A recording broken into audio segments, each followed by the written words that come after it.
Hello doctor Amit. Breast cancer treatment पे हम एक टर्म बार बार सुनते हैं, कीमोथेरेपी। What is chemotherapy? हाँ, सो जब पहली बार हम पेशेंट से कीमोथेरेपी के बारे में बात करते हैं तो मैंने बहुत कॉमनली देखा है कि पेशेंट को कीमोथेरेपी के बारे में कुछ खास आइडिया नहीं होता, विच इज़ ओके। जैसे अगर हमारे को कोई इन्फेक्शन हो जाए, लेट्स एग्जांपल टाइफाइड हो जाए, तो हमें कई बार ड्रिप लगती है जिसको हम कॉमन भाषा में ग्लूकोज बोलते हैं, और हम कई बार उसके अंदर एंटीबायोटिक डाल देते हैं और उस बने हुए सॉल्यूशन को हम बोलते हैं हमारा एंटीबायोटिक से ट्रीटमेंट हो रहा है। सिमिलरली कैंसर के इलाज के लिए जब हम केमिकल्स यूज़ करते हैं तो इन केमिकल्स को हम कीमोथेरेपी बोलते हैं, और ये केमिकल जैसे एंटीबायोटिक जैसे बी कॉम्प्लेक्स हम इनको नॉर्मली ग्लूकोज की बॉटल में ड्रिप के फॉर्म में देते हैं। सो जनरली पेशेंट को इस बारे में आइडिया नहीं होता कि कीमोथेरेपी एग्जैक्टली क्या होती है, एंड आई एम श्योर आप रेडिएशन के बारे में बात करोगे कि रेडिएशन थेरेपी क्या होती है। लोगों को इस बारे में अच्छी जानकारी होती है कि सर्जरी क्या होती है, पेशेंट को इस बारे में जानकारी नहीं होती कीमोथेरेपी क्या होती है। टू रिपीट, कीमोथेरेपी में कैंसर के अगेंस्ट जो केमिकल्स काम आते हैं उनको नॉर्मली ड्रिप में डाल के ग्लूकोज की बॉटल में कैनुला के थ्रू हम पेशेंट में दे देते हैं, और इस प्रोसेस को कीमोथेरेपी बोलते हैं, जो कॉमनली डे केयर में होती है, बिकॉज ये काम नॉर्मली 2 4 5 घंटे का ही होता है। डॉक्टर अमित, जितने पेशेंट ब्रेस्ट कैंसर से डायग्नोज होते हैं, क्या उन सबको कीमोथेरेपी की जरूरत पड़ती है? सो ब्रेस्ट कैंसर की कीमोथेरेपी का ट्रीटमेंट पिछले 25 30 साल में काफ़ी ज़्यादा चेंज हो गया। अगर आप आज से 5 10 12 15 साल के बाद पहले की बात करें तो you are right, almost all patient received chemotherapy. पर जैसे जैसे हमारी सक्सेस रेट बढ़ती जा रही है, वी हैव रियलाइज कि एक फेयर नंबर ऑफ पॉपुलेशन है जिसको कीमोथेरेपी से बेनिफिट नहीं होता। सो इसके लिए हम बड़े सारे फैक्टर इन करते हैं, जैसे पेशेंट का ट्यूमर का साइज कितना बड़ा था, 2 4 5 6 सेंटीमीटर, 2 या 4 या 5 या 6, या जैसे हमने आज इससे पहले लिंक में डिस्कस किया था लिम्फ नोड, जो लिम्फ नोड निकाली गई उनमें से कितनी लिम्फ नोड पॉजिटिव थी या नहीं पॉजिटिव थी। एक और प्रीवियस लिंक है जिसके अंदर हम ट्यूमर के सब टाइप के बारे में बात किए थे, ER PR एंड हर्टिन्यू, जो कि बीमारी के स्पीड के बारे में भी बताता है।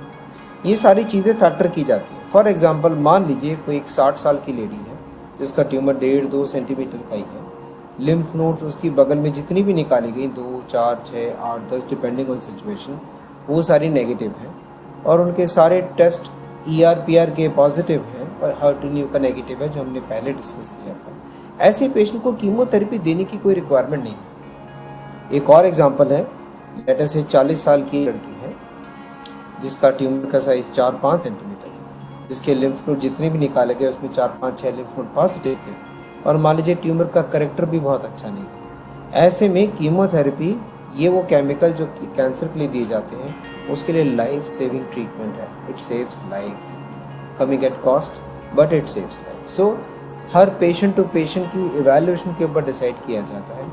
Not all patient requires chemotherapy now. I would say not more than 60 to 70% patient require chemotherapy now, unlike before. The next question is, doctor Amit, कुछ पेशेंट्स को कीमोथेरेपी सर्जरी से पहले मिलती है, कुछ पेशेंट्स को सर्जरी के बाद मिलती है।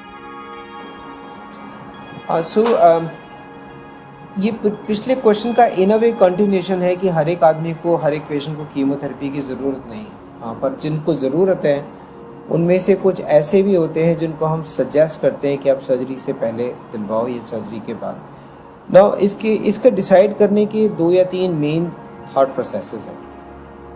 मान लीजिए पेशेंट का ट्यूमर इतना बड़ा है कि उसको निकाला ही नहीं जा सकता, इसको हम टेक्निकली इनऑपरेबल डिसीज बोलते हैं। अब ये धीरे धीरे इस टाइप के इनऑपरेबल डिसीज हमें कम मिलती है। पहले के टाइम में 8 सेंटीमीटर 10 सेंटीमीटर 12 सेंटीमीटर का ट्यूमर मिलता था, जो कि ऑपरेट होने लायक कंडीशन ही नहीं होती थी, और हम कीमोथेरेपी दे के उनको छोटा कर देते थे और सर्जरी के लिए ऑपरेट कराने के लिए बोलते थे। फॉर्चुनेटली अवेयरनेस के साथ अब ये सिचुएशन कॉमनली नहीं मिलती। बट एक और रीज़न है कीमोथेरेपी पहले देने का। अगर पेशेंट पार्शियल सर्जरी चाहता है और current tumour size partial surgery को अलाउ नहीं करता, तो उस केस में मान लीजिए 5 सेंटीमीटर साइज का ट्यूमर है, और अगर हम इसको 3 या 2 सेंटीमीटर का कर दें तो ट्यूमर अकेला निकलने से पार्शियल सर्जरी हो सकती है, जिसको हम टेक्निकली लंपेक्टमी भी बोलते हैं। तो ऐसे सिचुएशन के लिए हम सर्जरी कराने के पूरा ब्रेस्ट निकालने की जगह कीमोथेरेपी दे के ट्यूमर का साइज छोटा करके पार्शियल सर्जरी कर सकते हैं। ये एक रीज़न है। एक थर्ड और इम्पॉर्टेंट रीज़न है, कुछ कैंसर ऐसे होते हैं जिसमें कीमोथेरेपी पहले देने से हम इनका लॉन्ग टर्म रिजल्ट्स बेटर कर सकते हैं। ये हर एक केस के लिए एप्लीकेबल नहीं होता। कुछ कैंसर फास्ट स्पीड के कैंसर होते हैं, उनका ट्रीटमेंट अगर हम पहले करते हैं तो उनकी ओवरऑल डिसीज़ पे बेटर कंट्रोल आता है, और अगर रिजल्ट हमारा फेवरेबल ना आ रहा हो तो हम सर्जरी करके अपना ट्रैक चेंज करके डिफरेंट ट्रीटमेंट पे ले जा सकते हैं। टू रिपीट, या तो साइज डिटरमाइन करता है कि क्या सर्जरी फीजिबल है कि नहीं है, चाहे फुल या पार्शियल। कुछ ट्यूमर का टाइप डिसाइड करता है कि जिन पेशेंट्स के अंदर हम पहले कीमोथेरेपी देके हम लॉन्ग टर्म रिजल्ट्स को बेटर कर सकते हैं। पर ऐसे बहुत सारे ट्यूमर्स हैं जिनका साइज भी ठीक है, जिनका बायोलॉजिकल टाइप या स्पीड या एग्रेसिवनेस भी ओके है।